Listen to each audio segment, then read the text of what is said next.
Hey everybody, welcome to Sit Down. I'm DJ Sixsmith, hanging out with CJ Perry, a.k.a. Lana. What's up? How are you? Good. How are you? I'm great. You're here in New York City. Obviously a really big weekend for you in WWE. Got the All-Women Evolution coming up on Sunday. So how excited are you for that? I'm really excited. Really grateful to be a part of the first ever women's pay-per-view. It's incredible how far we've come. Yeah. The women have come so far in the last 4 years since I've debuted. I remember we had 3-minute matches, and now we're having our own pay-per-view and all women. It's just we're going to continue breaking down doors and barriers, and it's a great time to be a woman. Yeah, it's huge, and just to think about that evolution process, because like you said, 3-minute matches, women weren't getting the same love, and now you guys are leading things. So where did you start to see the change? Because you said this is a couple years in the making. Where did you start to see that, okay, people are really interested in what the women are doing, and the WWE is respecting what we're doing? I would say 2015 for sure. Total Divas really, I think, kind of paved the way a little bit. Total Divas paved the way because a lot of people started that weren't interested, wouldn't watch wrestling on the fan base on E. They were watching Total Divas, and they started to become more interested in our matches and our stories because they were interested in our lives and invested in our lives. And so I think, Total Divas started in 2013, and about 2 years later, in 2015, in February, Give Divas a Chance trended for 3 days. And it was because it was a 30-second match, and that led into catapulting, really bringing awareness to WWE and the WWE officials to be like, oh no, our fan base is ready. The world is ready to see longer matches and stronger stories and character development and just more TV time as a whole for women. And I think that's really what catapulted a lot of it. But at the same time, women, Triple H was giving women in NXT, which is our development program, women opportunity with longer matches, and they were showing incredible material, incredible stories and matches. And it was that summer when Sasha Banks and Becky Lynch and Charlotte debuted, that summer that the revolution started, even more so. I mean, it started before, but it was like, it was like Give Divas a Chance 100%, like started.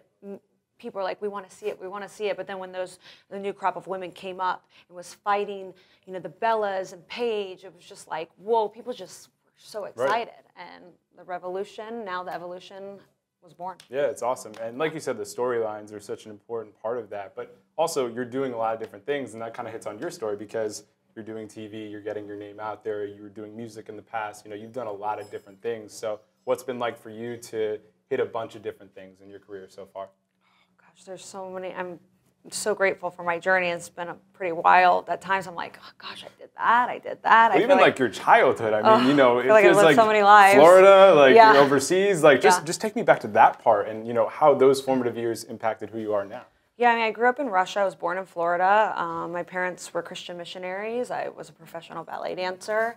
I always wanted to be an entertainer, be in sports entertainment, but I just never thought that me as a skinny ballet dancer, ballerina, would become a professional wrestler one day. But I've always wanted to put smiles on people's faces and entertain people. And that's what we do in WWE, is that we entertain people and we tell stories and we make people want to come and watch a soap opera where all the resolution is in conflict is resolved in the ring. And it's just, I'm so grateful to be able to do what I do in WWE right now. Yeah, no doubt about it. And the fact that you guys get to do it in New York City as well. We were talking before, you lived here for a little bit when you were 17, but what does it mean to have this significant event in New York City?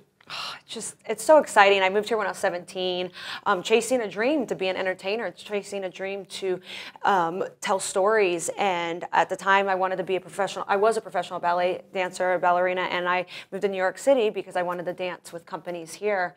And so to be able, for me personally, to be able to have our first ever women's pay-per-view in New York City, where I moved here when I was 17, is just, it's really, really cool. And it's just like a really cool full circle of, as a little girl, I always wanted to make history, and always I wanted to entertain and I wanted to tell stories, but at the same time I wanted to make history. I wanted to be in the history books and do something that's meaningful and impactful.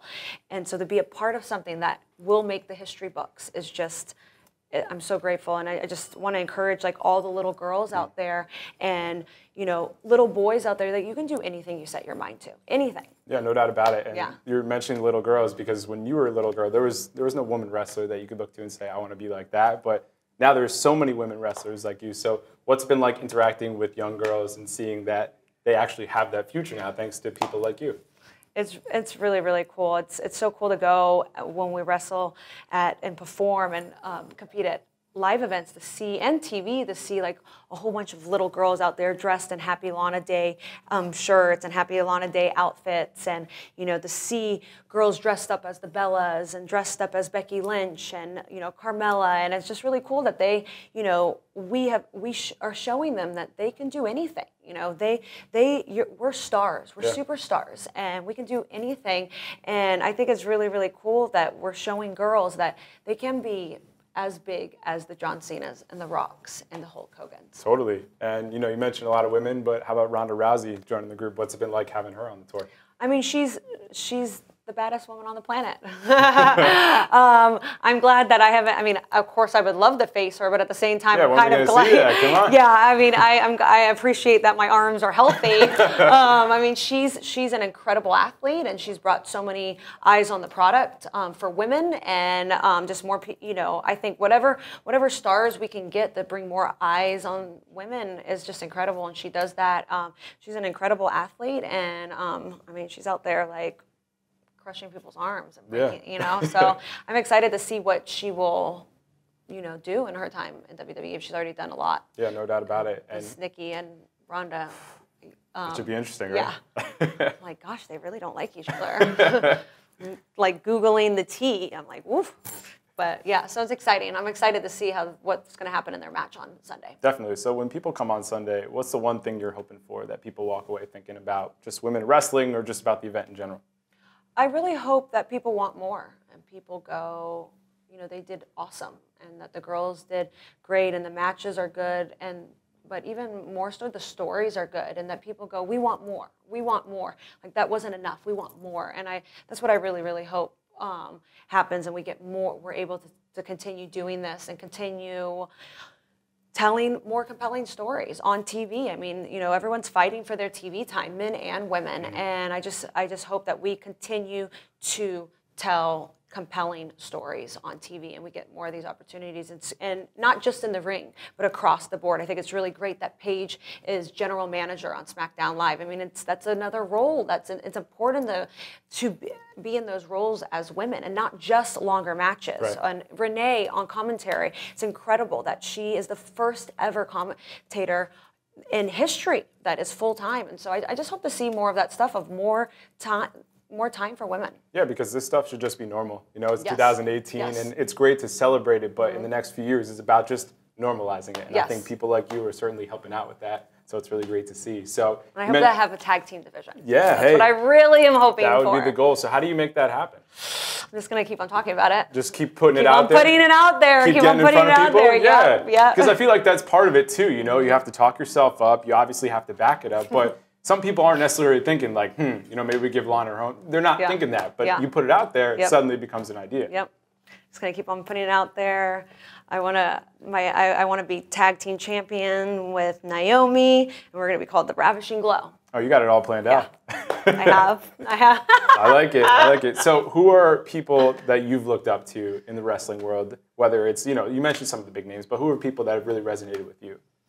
I mean, I think there's been so many people, but growing up, I loved Stephanie McMahon. I mean, she was just so compelling. She was bad. I mean, you want to talk about baddest woman on the planet. Yes, yeah, she's been doing it for a long time. Yes, and she's just so compelling, and has had such a journey in WWE, and I love her so much. She's so good, and that's her and Paul Heyman. Really, I would watch them. I'm like, I want to be in WWE. I want to be in WWE. I want to tell stories that are compelling, that I would just get up and reacting. And wanting to throw something. But of course, like Triple H, I mean, when I was really, really young, I was really, really, really scared of Jake the Snake. And I remember being like 3.5 years old, and all the guys in our neighborhood, they would have like posters of him with like a snake. And I was always so terrified of him because I'm so scared of snakes. And so I was like, oh, I don't understand. Is that real, or what's happening? Like, why are they all sweating? Like, how are they going through tables? But it's just crazy what sometimes it's things that you are scared of, or maybe not what you like, but what you're afraid of will resonate with you. Because Jake the Snake resonated with me. Like, I remember him at 3 years old, this poster. I'm like, and seeing him with this. So it's just interesting, you know, Definitely. of what resonates. Bad resonates as much as good. That's why you have to have good bad guys. Yeah, definitely. Great bad guys. And you know, things that make you uncomfortable, you start to become more comfortable with them, and they challenge you. And I mean, there's certainly many people in WWE that have done that. And you know, somebody I think about is Roman Reigns, and obviously a tough week for him. So when you heard about his leukemia diagnosis, what did you think about that?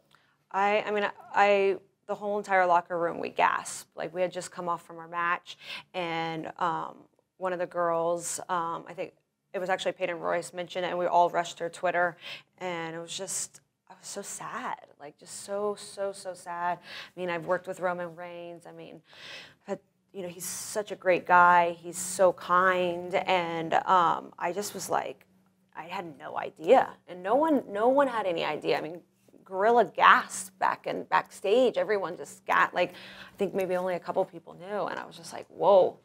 And I'm praying for him, and I'm sending positive thoughts and vibes, and praying for him and his family, and he'll return, I believe. Yeah, no, I think it's been a really interesting week for wrestling because, you know, you think about that announcement, you get hacked earlier in the week, you know, so thanks guys, you know, I have to spend 5 hours talking to bankers. Right. So, you know, that's going on. And then, you know, there's a situation in Saudi Arabia as well with what will continue there. And obviously, given what just happened to the journalist from the Washington Post, you know, a controversial thing. So where do you come out on this situation? Right now I'm just really, really focused on Evolution and the pay-per-view. And I mean, WWE has released a whole statement about it. And I just have to stay focused on winning the Battle Royal at Evolution and my championship. Totally got it. Going after that championship. So what will be the keys for you on Sunday?